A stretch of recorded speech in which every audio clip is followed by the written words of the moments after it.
Laptop 9 jutaan ini katanya laptop gaming, tapi layarnya juga udah touchscreen. Menarik nggak sih? Yuk kita bahas.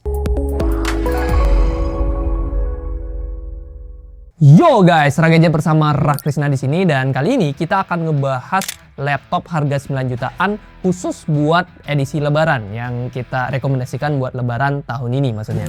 Nah, dari 5 laptop yang nanti kita bahas ini menarik ya. Ada laptop tadi yang katanya gaming bisa touchscreen, ada juga laptop yang udah AI banget. So pastikan kalian simak aja videonya atau gunakan chapter biar bisa navigasi dengan lebih cepat. Oke, langsung aja kita mulai dari laptop yang pertama.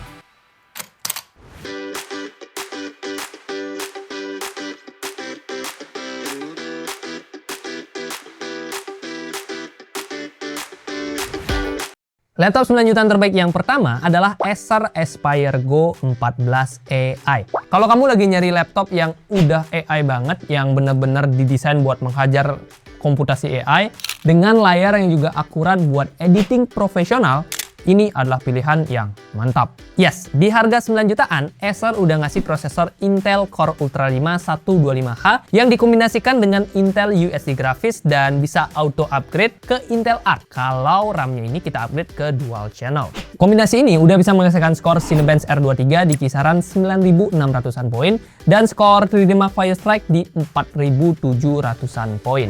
Buat multitasking berat, rendering video, ataupun jalanin software yang butuh NPU, laptop ini udah cukup satset lah. Oh ya, RAM bawaannya ini 16GB DDR5 4800MHz dengan storage 512GB SSD M.2 NVMe. Menariknya, Acer masih menyediakan 1 slot RAM ekstra. Dan ini penting banget ya, karena kalau kalian ingin mendapatkan kemampuan yang maksimal lewat grafis Intel Arc-nya, kita wajib upgrade RAM-nya menjadi dual channel, karena ya RAM bawaannya ini masih single channel. Untuk FPS gamenya bisa kalian cek aja di scene berikut ini.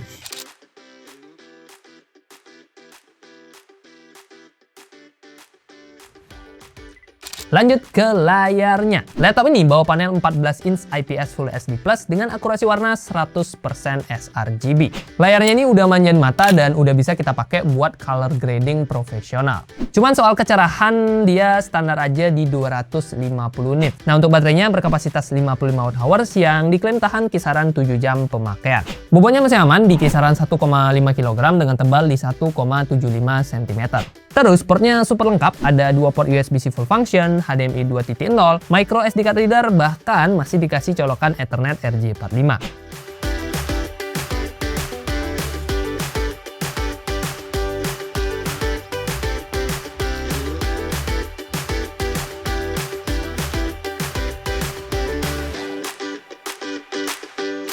Laptop 9 jutaan terbaik yang kedua adalah Advan Pixword Touch. Meskipun harga laptop udah mulai tinggi, udah mulai naik, kita masih bisa dapetin laptop yang cocok ya, laptop yang cocok buat gaming di kelas harga 9 jutaan. Well, meskipun belum pakai dedicated GPU, setidaknya dia udah ditenagai CPU yang kencang. AMD Ryzen 7 8745HS dengan iGPU kasta atas AMD Radeon 780M. RAM 16GB LPDDR5 6400MHz dengan SSD 512GB NVMe. Kombinasi ini bisa menghasilkan skor 13.500-an poin di Cinebench R23.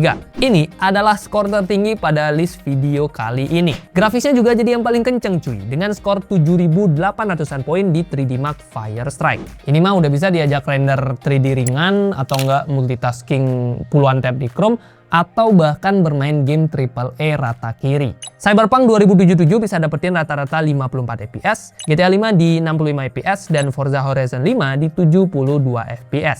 Sayangnya RAM 16GB-nya berstatus onboard, jadi ya udah nggak bisa kita upgrade. Untungnya masih ada 1 slot SSD ekstra. Urusan visual, Pixword Touch pakai layar 15,6 inch IPS Full HD yang udah touchscreen sesuai namanya. Navigasi jadi makin praktis, tinggal sentuh-sentuh aja. Cuman untuk akurasi warna ya dia masih standar aja di 45% NTSC. Baterainya lumayan gede di 58 Wh yang bisa tahan sampai 10 jam pemakaian kalau kita pakai buat nonton YouTube. Karena layarnya jumbo dan speknya tergolong gahar, ya kita harus terima kalau bobot laptop ini lumayan berat sih, meskipun nggak yang seberat itu. Di 1,81 kg dengan tebal 1,87 cm. Nah, kalau soal port sendiri, dia udah lengkap dengan 2 buah USB-C full function, 2 USB-A, HDMI 2.1, sampai SD card reader.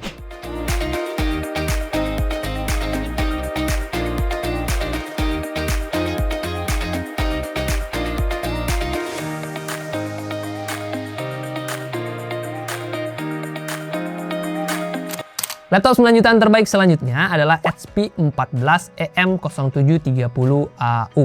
Ini adalah pilihan aman buat kamu yang pengen nyari laptop dari brand global dan secara performa udah oke banget buat mencari cuan.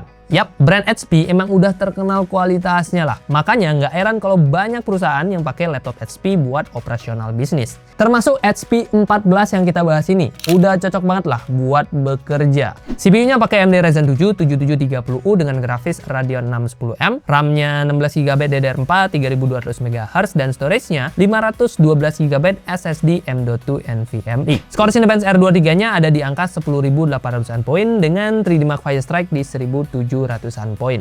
Ya memang bukan yang terkencang, tapi kalau dipakai buat WFC, ngolah data di Excel atau menjalankan aplikasi kantor yang harusnya lebih ke administrasi ya, operasional, ini harusnya udah lebih dari cukup. Asiknya lagi, HP masih kasih opsi upgrade di mana ada 2 slot RAM nih, yang bawaannya ya, 2 RAM bawaannya itu masih bisa kita ganti, begitupun SSD bawaannya masih bisa kita ganti. Lanjut ke bagian layarnya. HP 14 dibekali panel 14 inch IPS Full HD dengan tingkat kecerahan 250 nits dan akurasi 45% NTSC. Secara visual memang ya standar aja, belum yang bisa dipakai editing profesional, tapi untuk kebutuhan harian ya tergolong cukup lah. Tapi poin plusnya ada di efisiensi daya, di mana baterai 41 Wh-nya diklaim bisa bertahan hingga 11 jam pemakaian. Bobotnya juga tergolong enak buat dibawa-bawa dengan bobot di 1,4 kg dan ketebalannya di 1,79 cm.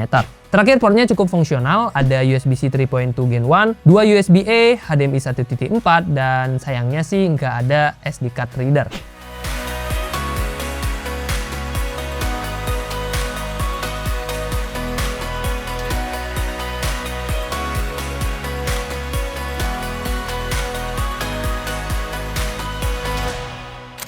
Laptop 9 jutaan terbaik yang keempat adalah Tecno Megabook T14R. Buat kamu yang kerjaannya kreatif seperti fotografer atau konten kreator, fix sih, Megabook T14R ini nggak boleh sampai dilewatkan. Laptop ini seperti lahir buat para kreatif yang punya mobilitas tinggi. Bayangin aja guys, bobot laptop ini nggak sampai 1 kg, cuma 999 gram aja. Otomatis jadi yang paling enak buat diajak WFC atau nggak ketemu klien. Walaupun ringan, baterainya tetap jempolan, 55 Wh yang bisa tahan hingga 12 jam pemakaian. Urusan performa, Megabook T14R ditenagai AMD Ryzen 5 7535HS dengan grafis Radeon 660M dan RAM 16GB LPDDR5 6400 MHz. Secara skor Cinebench R23-nya udah lumayan tinggi nih guys, di 8800-an poin dan skor 3D Mark Firestrike-nya di 4000-an poin. Nah, buat editing video konten on the go atau yang suka kerja di mana-mana ya, ngedit videonya, tentu ini performa yang udah tergolong asik. Ditambah lagi SSD 512GB-nya ini udah bertipe NVMe Gen 4, yang artinya lebih kencang dibandingkan kebanyakan laptop sejenis. Terus SSD ini juga masih bisa kita ganti ya. Cuman perlu dicatat, RAM 16GB-nya ini udah on board. Jadi udah nggak bisa kita upgrade dan kalian harus pastikan apakah 16GB ini udah cukup buat menunjang pekerjaanmu. Urusan layar, Megabook T14R bakal cocok buat editor profesional. Layarnya pakai panel 14 inch IPS Full HD dengan kecerahan 320 nits dan akurasi warna di 100% sRGB. Bodinya super tipis ya, di kisaran 1,59 cm aja. Nah, untuk portnya ini udah lengkap, ada USB-C, HDMI, dan tentunya USB-A.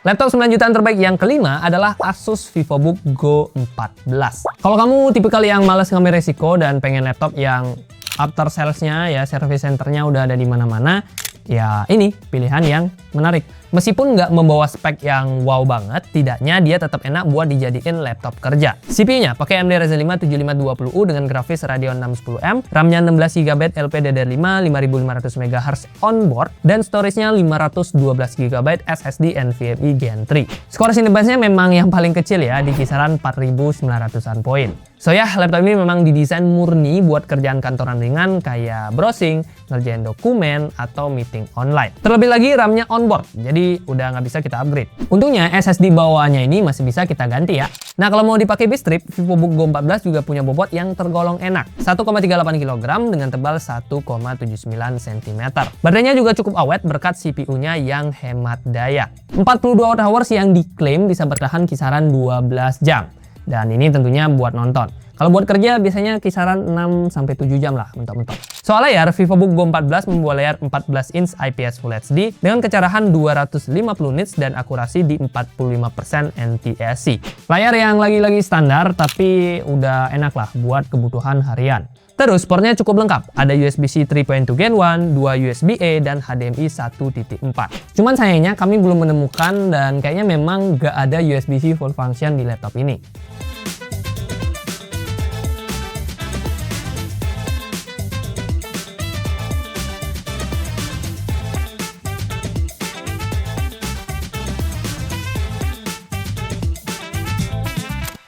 Yo guys, itu dia 5 laptop harga 9 jutaan yang bisa kita rekomendasikan buat lebaran tahun 2026. List lengkap dari 5 laptop tadi kita bisa cek di keranjangnya YouTube Shopping ya. Dan kalau ada promo mungkin ada di keranjang itu juga. Jadi silakan cek aja, siapa tahu dapat promo. Nah kalau kalian masih punya masukan atau apapun silakan drop juga di kolom komentar ya. Terima kasih buat yang sudah nonton, like kalau kalian suka, dislike kalau nggak suka, dan ketemu di video selanjutnya.